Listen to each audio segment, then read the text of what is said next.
भगवान ने हर मुसीबत में मेरी पत्नी को भेजा, अब मेरा घड़ा उठ जाएगा, आज मुझे बढ़िया भोजन मिल जाएगा, मेरी पत्नी थोड़ा सारा लगाएगी तो आराम होगा हमें घड़ा उठाने में। अब बैठे बैठे सोच रहे हैं, लेकिन पत्नी जो है वो हरिश्चंद्र के पास भी नहीं गई, दूर खड़ी हो गई और दूर से पूछने लगी, महाराज आप तो बड़े कमजोर हो गए हो, क्या आपको भोजन नहीं मिलता? हरिश्चंद्र कहने लगे, रानी तारा, सुख का भोजन और सुख की नींद तो सीधे छूट गई, हम काशी में बिक गए। देख रही हो मेरे शरीर में ताकत नहीं है तारा, एक काम करोगे क्या? तब वो हरिश्चंद्र आंखों ही आंखों में अपनी पत्नी से इशारा करते हैं, तारा की प्यारी उठवाई दे, बोले ओ रनिया उठवाई दे गगरिया जल की भरी।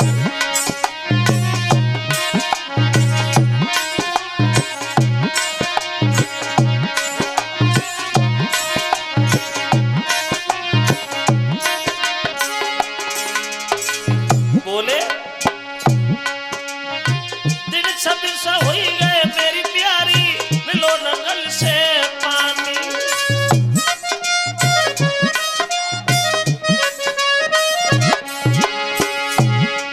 अरे दिन 26 हो गए मेरी प्यारी, मिलो नगल से पानी, और पैदल चलो न हमसे जावे, मेरी कैया सब मिलानी, चल तब टूटे मेरी खबारिया जल की भरी।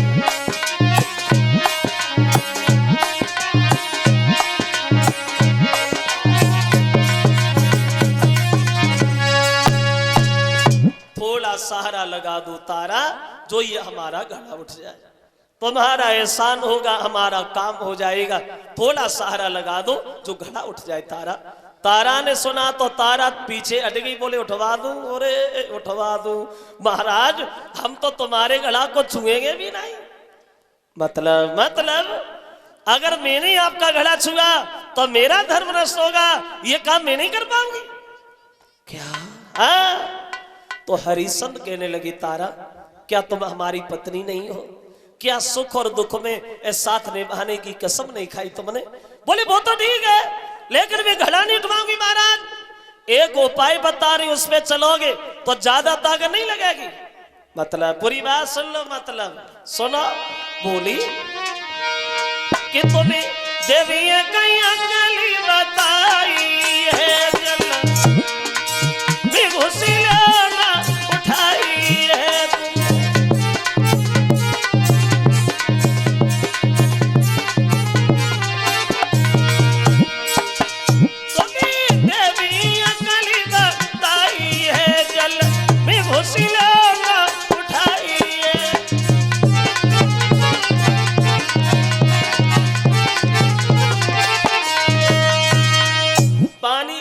घुस जाओ तो ताकत ज्यादा नहीं लगेगी, अपना घड़ा उठाना चले जाना।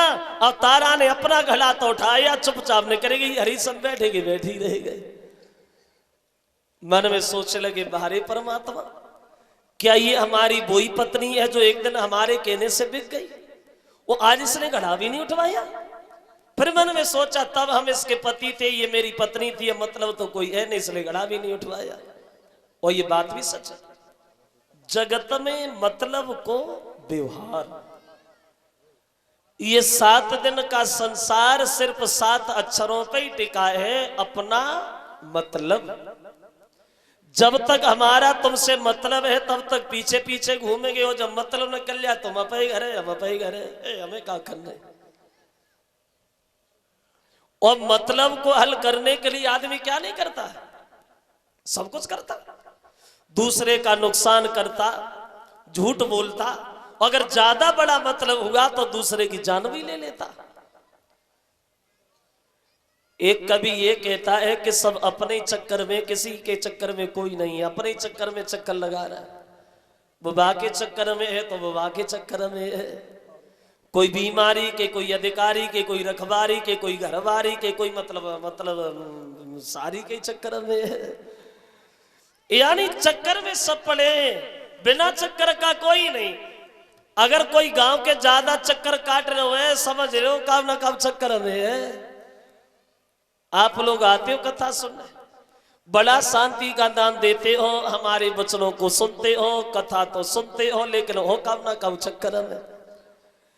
और हम भी एटा से भाग के आते, कथा कहते फिर चले जाते, फिर आ जाते, तो हम तुम्हारे चक्कर में थोड़ी, हम हमारे चक्कर में है।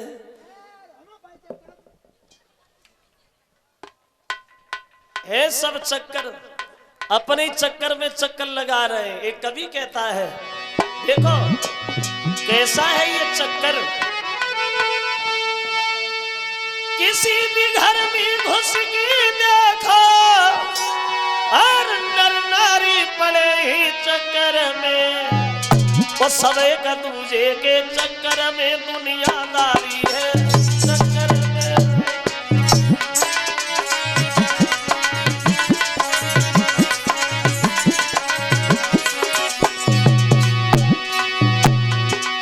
देखिए कोई अधिकारी के चक्कर में,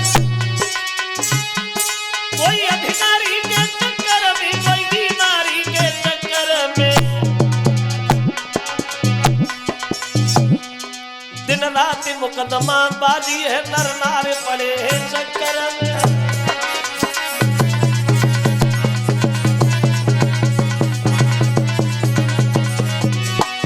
और सुनो,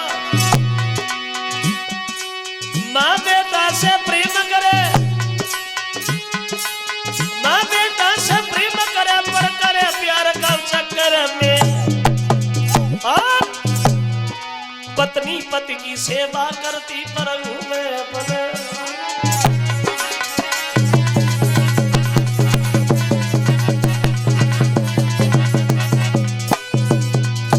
हरिश्चंद्र ने घड़ा तो उठाया जैसे तैसे, और उठा तो लिया, लेकिन शरीर में शक्ति नहीं थी जो चल पाते, ठोकर लगी गिर गए, घड़ा जो था वो टूट गया।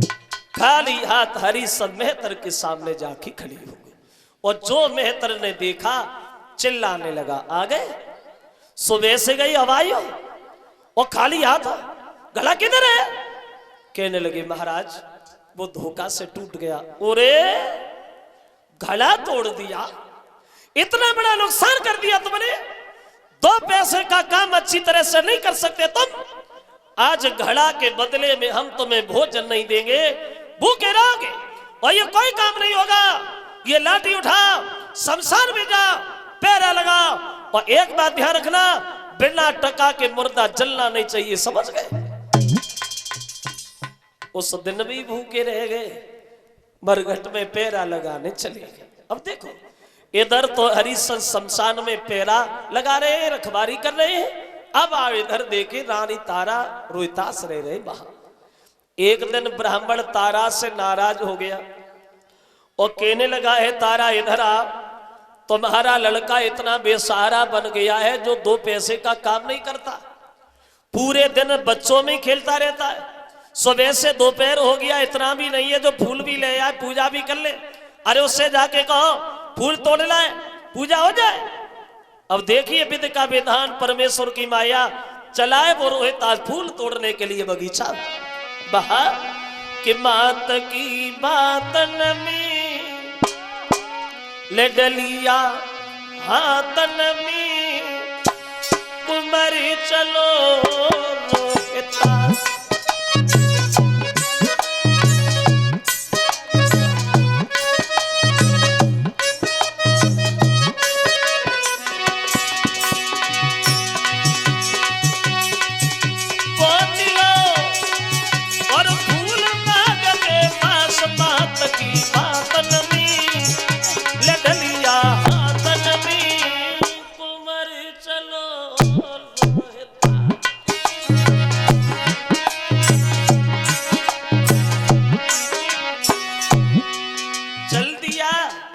पहुंच गया बगीचा में तो क्या देखा रोहितास ने? अरे फूल एक खिला हुआ, बगीचा में एक बड़ा सुंदर फूल खिला है। मन में विचार करता है चलो इसे तोड़ लेते हैं तो गुरुजी खुश हो जाएंगे। लेकिन विश्वामित्र को कहां तसल्ली है? विश्वामित्र सर्प बन गए, फुलवारी में जाके बैठ गए।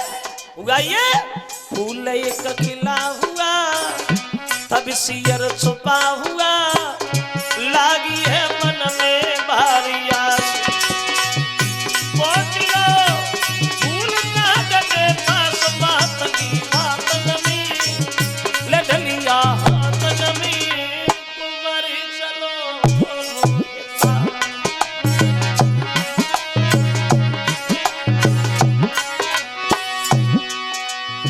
आगे बढ़ गया रोहितास फूल तोड़ने, लेकिन विश्वामित्र सर्प बने बैठे हैं। बोले आ गए हम। अब जैसे ही आगे हाथ बढ़ाया रोहितास ने,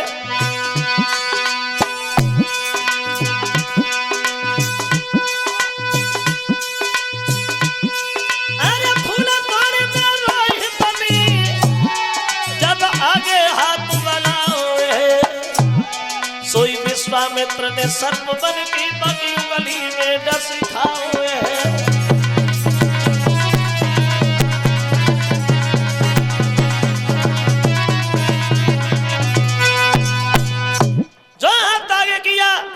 विश्वामित्र ने सर्प बनकर के रोहितास की उंगली में डस लिया। पछाड़ खा के रोहितास जमीन पे गिर गया। माँ मुझे कोई सर्प डस के चला गया। तड़प रहा है रोहितास बगीचा में को। इधर तारा को खबर मिली है तो मन में विचार किया मेरा लड़का ही गया था, कहीं हमारे बच्चे को तो नहीं काट लिया। भोजन बना रही थी तो भोजन छोड़ दिया भागी, लेकिन ब्राह्मण सामने खड़ा हो गया। ए तारा भोजन अधूरा छोड़ दिया, कहां जा रही तुम? कहने लगी महाराज मेरे बच्चे को कोई सर्प डस गया है, मैं अपने बच्चे के पास जा रही हूं। तो कहने लगा डसी तो गया है मर थोड़ी गया है, पहले भोजन बना उसके बाद जाओ। भोजन बनाने लगी, भोजन बना के फिर दोनों हाथ जोड़ी अब मैं चली जाऊं, मेरा अकेला लड़का पड़ा होगा जमीन पे, प्रभु हमें जाने दीजिए। तो कहने लगा भोग भी तुझे लगाना है, उसके बाद जाओगे। भोग लगाती जा रही है, रोती भी जा रही है। तुलसीदास कहते हैं पराधीन सपने सुख नाई और कर विचार देखो मन माही। भोग लगाया, भोग लगा के दोनों हाथ जोड़ के फिर बोली है प्रभु अब तो जाने दीजिए, तुम्हारा सब काम कर दिया हमने, अब जाने दो। तो ब्राह्मण कहने लगा जा जा, मर गया हो तो यहाँ उठा के मर लाना, वहीं फेंकिया ना। हजारों बातों में लगा रहा। तारा भागी, क्या देखा रोहितास जमीन पे पड़ा है, गोद उठा लिए लाला क्या हुआ पुत्र बोलो। तो रोहितास कहने लगे मैया मुझे कोई सर्प डस के चला गया, अब मेरी जिंदगी ज्यादा देर की नहीं है माँ, अब मेरे शरीर में जहर फैल चुका है मैया, अब मैं नहीं बचूंगा। लेकिन तू रोना नहीं माँ।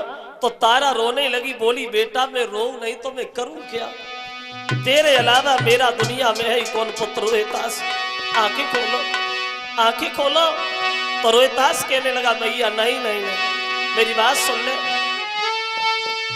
बेटा जा दुखिया मैया को और तुम किन पे छोड़ी जाते हो, और धर्म के मल्ला बन करके नैया मझधार डुबाते हो।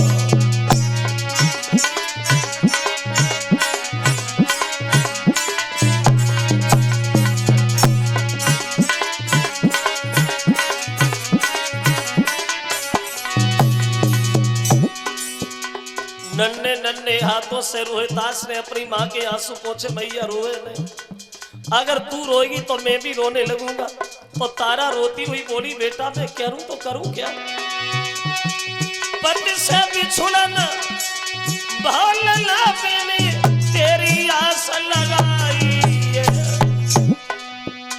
अब तू भी मोह को छोड़ी चलो के उधरी को मरण ठुराई है। रोहितास बोले भैया मेरी बात सुन ले, जो दुख सुख की तू कह सो जल्दी कहले, एक बार पुचकार गोदी में ले ले। मेरी माता ये दुनिया आनी जानी है, प्यारे ना नहीं है कभी किसी को भूमि बिरानी है। मेरी माता की मेरी अब बिगड़न लगी जबान, सोई राम राम कही रोई तास ने छोड़े अपने प्राण। जाकी मैया तड़पती नहीं के बेटा माँ से बनियो, जाकी मैया बिलखती रही के गोदी खाली करी गए।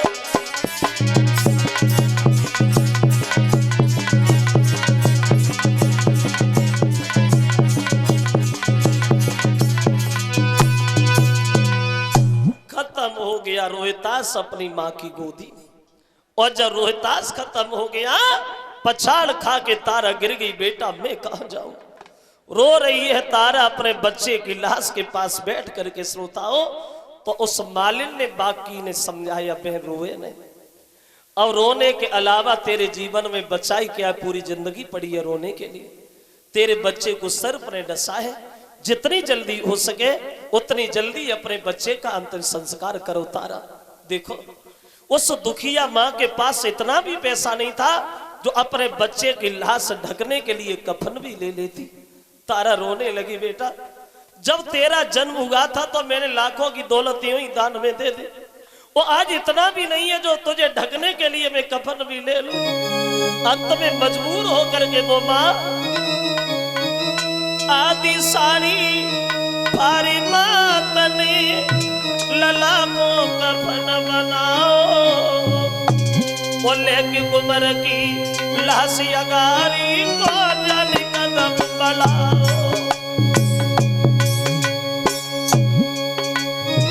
पहुंची गई शमशान घाट में बेटा दौलताई, पहुंची गई शमशान घाट में बेटा दौलताई, और अपने पुत्र के कारण मैया रही चिता बनाई। अरे कम बाज की चिता बनावे, कम छाती से लेती लगाई, और हरिश्चंद्र महाराज तमई माँ गए पास में आई।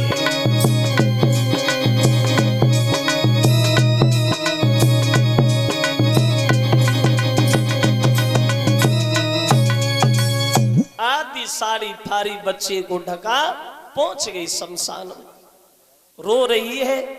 रोने की आवाज जब हरिश्चंद्र के कानों में पड़ी तो हरिश्चंद्र सामने खड़े हो गए। कौन रो रहा है? तो हरिश्चंद्र ने अपनी पत्नी को जिस समय देखा तो हरिश्चंद्र पूछने लगे, तारा तुम इस मरघट में रात में तुम क्या करने आई? तुम्हारा यहाँ क्या काम है? जो बच्चे की लाश देखी तो हरिश्चंद्र पछाड़ खा के गिर गए। तारा ये कैसे हुआ? रोहितास मर गया? कहने लगी, महाराज मेरे बच्चे को कोई सर्प डस के चला गया। हरिश्चंद्र पुराना ध्यान करके अपने बच्चे को छाती से लगा करके रोने लगे। जिस बच्चे के पीछे मैंने वरुण से झूठ बोला, जिस बच्चे के पीछे मैं घर घर बदनाम हो गया, चलो खैर तारा कोई बात नहीं है, जो होना था वो हो गया। तुम्हारे पास कोई टका है? तो बोली, नहीं प्रभु मेरे पास कुछ भी नहीं है। तो हरिश्चंद्र कहने लगे, तारा मेरे महाराज का हुक्म है, या बिना टका के मुर्दा नहीं जलेगा। इस बच्चे को उठाओ और कहीं दूसरी जगह ले जाओ। तारा बोली, भगवान क्या लड़का आपका नहीं है? हरिश्चंद्र कहने लगे, जानता हूं तारा लड़का मेरा है। अगर ये लड़का मेरा है तो तू भी मेरी पत्नी है। ध्यान कर वो पुराना, कितनी बार मैंने तुझसे कहा कि मेरा घड़ा उठवा दे तारा, तूने एक नहीं मानी। वो आज जब मतलब आया है तब रिश्ता बता रही है। और बोले, तू बिरथा लासी धरे मरघट में और रोई रही तारा नारी, कुमरन मेरो नहीं तुम्हारी हमार।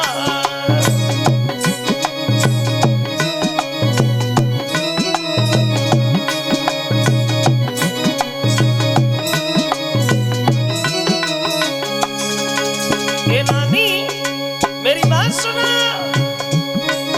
अरे काशी में जाए बिके छोटे सब नाते, ये रिश्ता आज से नहीं टूटा, उसी दिन टूट गया। अरे काशी में जाए बिके छोटे सब नाते, शपथ धरे हम रहते, तू पीछे करिए बात तमी पहले टका निकारी, उम्र न मेरो नहीं तुम्हारी हमार।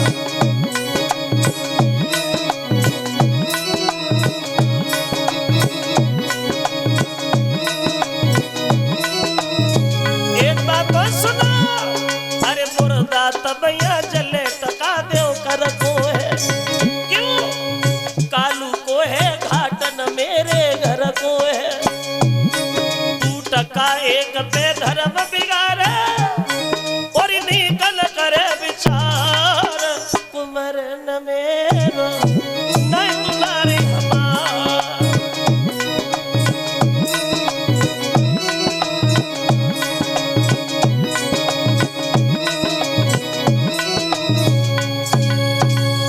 बिना टका के मुर्दा नहीं जलेगा तारा। समझ गई अब ये मानेंगे नहीं तो बोली महाराज सुनो, पहले बच्चे की लाश जल जाने दो, बाद में हम टका का इंतजाम भी कर देंगे। देखिए जब रोहितास की लाश वहां रखी गई है शमशान में, तो पति और पत्नी दोनों बेहोश हो गए। होश जब आया तो हरिश्चंद्र बहे बाद फिर कहने लगी तारा हमें टका चाहिए। तो बोली अब तुम्हें जहां से दिखाई देता वहां से ले लो प्रभु। देखो धर्म में अंधे पागल दीवाने राजा को अब टका के बदले में जो आदि साड़ी तारा पहने हैं वो आदि साड़ी ही खींच ली, नग्न हो गई तारा, सर पे वस्त्र नहीं रहा, तो शर्म के कारण गांव से बाहर एक मंदिर में बेहोश होके गिर गई और तारा बेहोश है। विश्वामित्र ने देखा मौका बढ़िया है, लाए खिल और खिल देते, हमारा क्या जा रहा है। अब भागे एक मुर्दा बच्चे को उठा लाए, तारा के पास लिटा दिया और होठों से खून लगा करके गांव की गलियों में आवाज लगाई। और विश्वामित्र बोले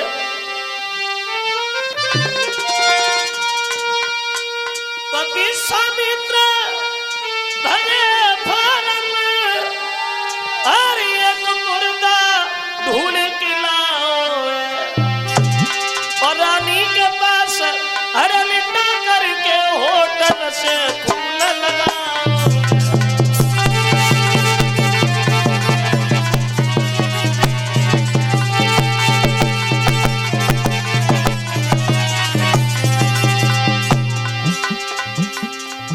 होठों से खून लगाया, मुर्दा बच्चे को पास में लिटाया और गांव की गलियों में आवाज लगाई। विश्वामित्र ने सुना गांव के लोगों,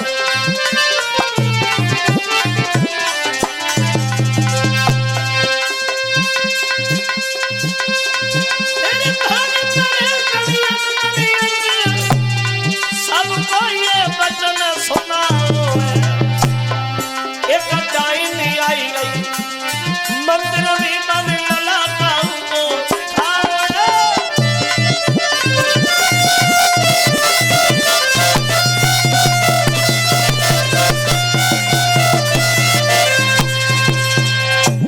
गांव की गलियों में आवाज लगाई, सुना गांव के लोगों, तुम्हारे गांव से बाहर जो एक मंदिर है उस मंदिर में एक डायनी आई है जो दूसरे के बच्चों को खा रही है।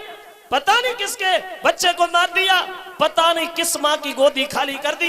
अपने अपने बच्चे देखभाल कर रखना, होशियारी से रखना। जो ये शब्द कहे पूरे गांव में हलचल मच गई। अब क्या होगा? तो कालू मेहतर ने हरिश्चंद्र को तलवार दी। हरिश्चंद्र सुना, ये तलवार लो और उस राक्षसी का वध तुम्हें करना है। अब हरिश्चंद्र भागे, आवाज लगाई तो तारा उठ करके खड़ी हो गई। महाराज तुम तो हरिश्चंद्र कहने लगे पागल औरत, अरे तेरा लड़का मर गया तो इसका मतलब ये तो नहीं हुआ दूसरे को बच्चों को खाने लगी तुम। कहने लगी नहीं नहीं महाराज, मुझे नहीं पता ये छल मेरे साथ किसने किया है, क्या मैं ऐसा कर सकती हूँ? हरिश्चंद्र कहने लगे तारा जानता हूं तुम ऐसा नहीं कर सकती, लेकिन मेरे महाराज का हुक्म है, मैं तुम्हें मारने आया हूं। तो तारा कहने लगी प्रभु तब देख के आ रहे हो, मार ही दो, ये दुख से भरी जिंदगी मुझसे जी नहीं जाती। अगर तुम्हारे हाथ से मेरी मौत हो गई तो मेरा परलोक सुधर जाएगा। भगवान हमें मार दीजिए, मार दीजिए। अब उगाइए दाती पीस के राजा ने तलवार अरे चलाई,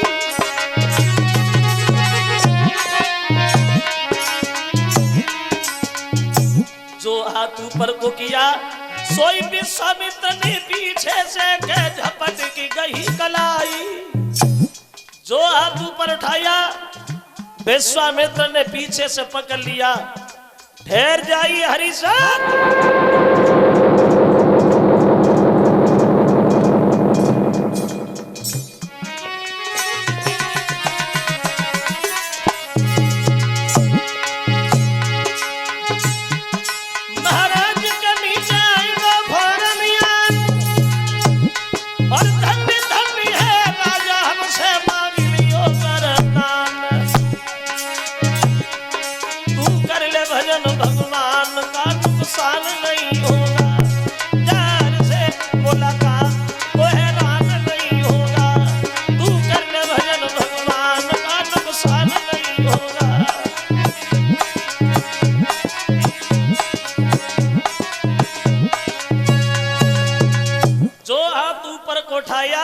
तो विश्वामित्र ने पीछे से कलाई पकड़ ली। रुको, एक निर्दोष अबला पे हाथ उठाते बहादुरों को शोभा नहीं देता।